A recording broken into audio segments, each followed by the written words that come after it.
What's up, friends? Welcome to the Friendly Food Forest. We're here in early April in Michigan, Zone 6, and we're about to get some pruning done on our grapes. And then after that, I'll take you on a little tour of some of the stuff that we've been up to early spring. Alright, we got some Concord grapes here that we're going to prune with the cane style pruning. Got some basic parts to the grapes. Your stem is going to come up from the bottom, and that's going to come up and split off into your cordons. We're going to want to do one each way. So we're going to come off of here and call this our main stem right here. Go up this cordon to the left, and we're going to keep this one right here up and over to the right. So it does help to tie these on before you do your pruning, so that way if you break anything while you're tying it on, you'll still have some other ones left that you could use as a replacement, possibly. Like over here, you see where we got two kind of paralleling each other. I'm going to take one of them out. So it's good to tie that on first in case I had an accident, because then we could just use this as a backup right here. Okay, so in review real quick, we got our trunk, we got our cordons going up in each direction, and we're going to have our spurs coming off of there.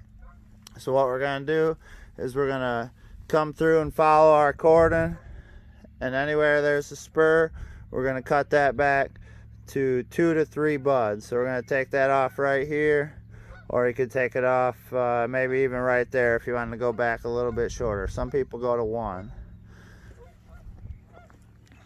Alright, I'm going to take you through and show you some pruning in action.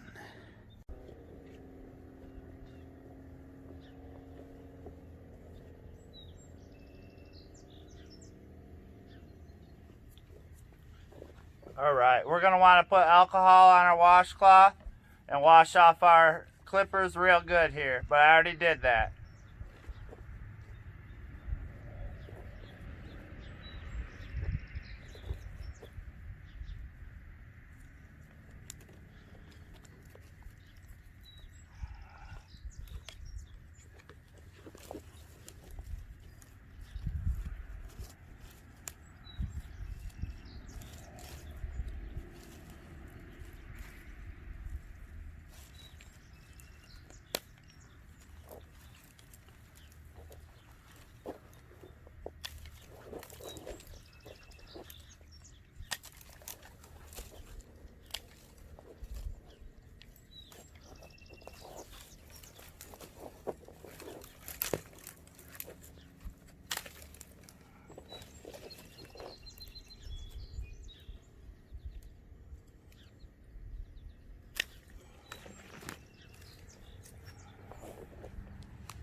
One, two.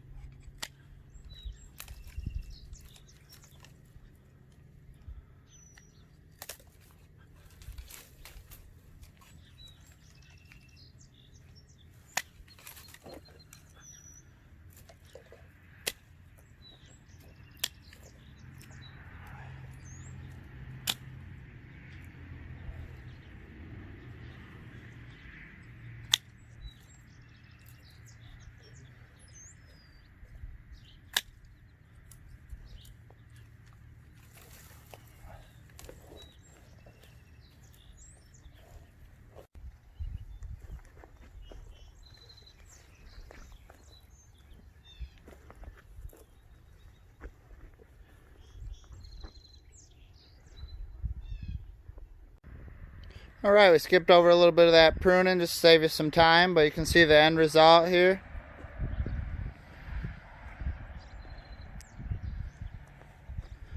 So we took these spurs down just above the second bud on them.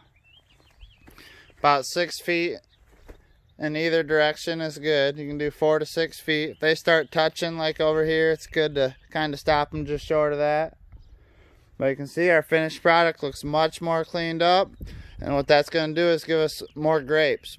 because if the plant is spending all its energy producing leaves, it's not going to give you nearly the grapes. So hopefully we have a nice little harvest this year. And I also cleaned up these ones, so I'll give you a quick shot at them too.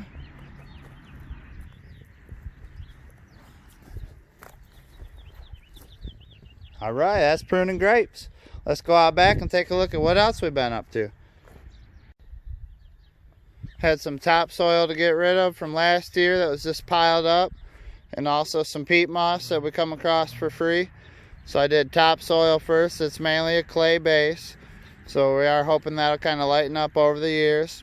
Mixed just a little bit of peat moss in with it, and then topped it off with some peat moss. And we're going to put newspaper and wood chips over that with the back to Eden style, and that's how we eventually plan on getting our clay loosened up with a whole lot more organic matter in it.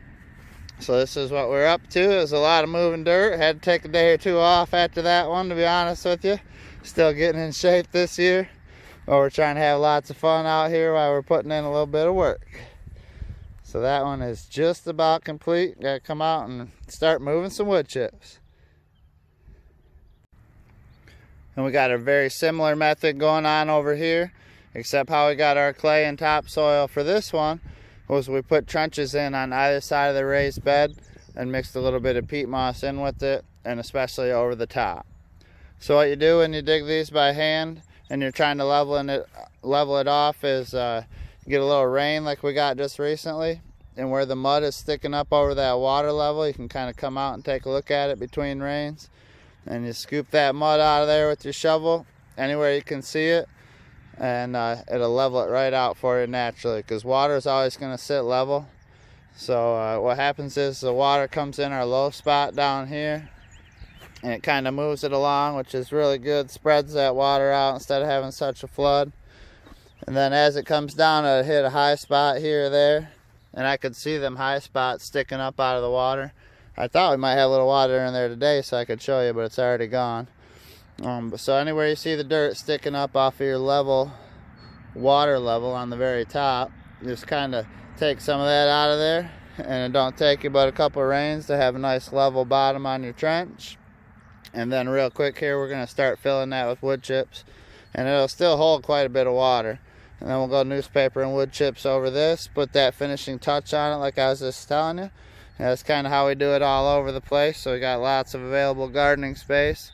Anywhere you see wood chips, just got to do a little bit of moving wood chips and plant into the dirt, and we got lots of available gardening space. So we're just keeping that going over here, but we want to do a bit of a raised bed because last year we did have a lot of issues with excessive water, so we think this will be a good way to fix it and kind of spread it out from our low spots a bit and have some of our garden beds raised right up. Alright, if you like that, getting some good information out of these, some interesting garden tips, different ways of doing it, go ahead and hit that like, share it around, and smash that subscribe. Thanks a lot, guys. Get that food in the ground. Victory Garden 2020. Cheers.